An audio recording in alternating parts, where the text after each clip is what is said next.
아인슈타인을 아시죠?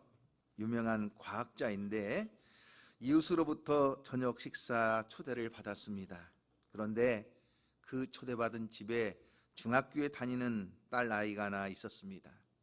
머리가 허연 아인슈타인을 보고는 이렇게 물어봐요. 할아버지는 뭐 하시는 분이세요? 그랬더니 머리가 하얀 노과학자인 아인슈타인이 나는 물리를 공부하고 있단다, 이렇게 대답을 했어요. 그랬더니 그 중학교에 다니는 아이가 깜짝 놀라서 하는 말이, 할아버지 지금까지 물리를 공부하고 계세요? 나는 작년에 다 끝냈는데. 여러분, 물리라고 하는 똑같은 단어를 썼지만 아인슈타인이 공부하는 물리와 이 중학생 딸아이가 작년에 다 끝냈다고 말하는 물리는 완전히 수준이 다른 거예요. 그 깊이가 하늘과 땅만큼의 차이예요. 오늘 우리가 하나님 앞에 나와서 예배를 드립니다. 믿음의 사람이라고 이야기를 합니다. 하지만 우리의 믿음이 다 똑같지는 않아요. 깊은 믿음도 있고 그렇지 않은 믿음도 있을 거예요.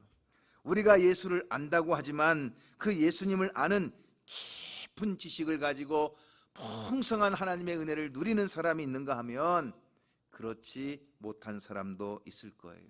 그러므로 성경은 우리에게 예수를 깊이 생각하라고 가르쳐주고 있습니다. 오늘 예배를 통해서 예수님을 깊이 생각하고 하나님의 은혜를 풍성히 맛보고 그 살아계신 하나님의 능력이 여러분의 삶 가운데 함께 하기를 주님의 이름으로 축원합니다. 여러분, 오늘 말씀에 보면 마라라고 하는 단어가 우리의 눈길을 끕니다. 마라, 무슨 뜻이죠? 쓰다, 괴롭다 하는 뜻입니다. 광야에 들어가서 사흘 동안이나 길을 헤맸지만 물을 찾지 못했습니다. 겨우 3일 만에 찾아낸 오아시스에 그 물은 써서 마실 수가 없는 물이요, 사람이 거주할 수 없는 곳이었습니다. 그래서 괴롭다, 쓰다, 그래서 마라, 이렇게 이름을 붙인 것입니다. 마찬가지로 우리가 인생을 살다 보면 쓴물을 만날 때가 있습니다. 필요한 것이 늘 부족합니다. 원하지 않는 일만 생겨서 앞을 가로막습니다. 그래서 너무나 고통스럽고 낙심이 됩니다. 그러다 보니까 내 마음에 쓴물로 가득하게 되면 주변에 있는 사람들, 가까운 사람들에게 공연히 화를 내고 원망과 불평을 늘어놓습니다. 여러분, 그걸 아십니까? 우리가 이 내 마음에 가득 찬 쓴물 때문에 쏟아놓는 원망, 그리고 내 마음에 찾아오는 이 절망이라고 하는 것이요, 결국 뭐냐? 두 가지가 공통점이 있어요. 절망은 나를 죽이는 것이고, 원망은요, 상대방을 죽이는 거예요. 왜 원망과 절망이 찾아오느냐? 쓴물로 가득하기 때문에 그렇습니다. 그렇다면 여러분, 우리가 이 쓴물을 만났을 때 어떻게 해야 되느냐 하는 것입니다. 바로 이 쓴물을 단물로 바꾸어 주시는 하나님의 능력.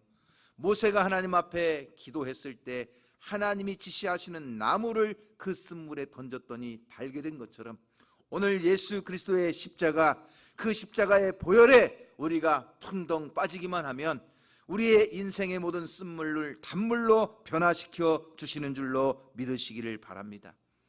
아무리 마시지 못할 정도의 쓴물, 모든 우리의 삶을 괴롭게 만드는 쓴물도 예수 그리스도 십자가의 능력, 그 보혈의 권세가 우리의 삶을 달게 변화시켜 주실 줄로 믿습니다. 하나님은 우리를 치유하시는 분이십니다.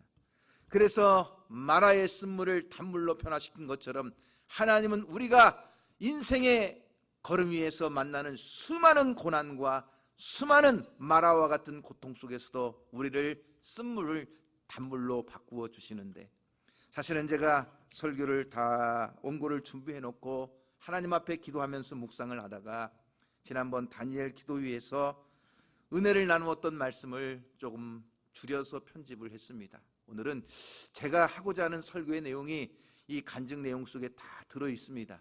이미 다니엘 기도회를 통해서 함께 은혜를 받으신 분들도 있겠지만 그렇지 못하신 분들이 있을 것 같아서 다시 한번 우리가 은혜를 나누려고 합니다. 우리 김희아 집사님의 간증인데 삶의 힘은 감사입니다 하는 이 간증을 통해 오늘 우리가 우리의 삶에 다시 한번 감사를 회복할 수 있기를 주님의 이름으로 축복합니다.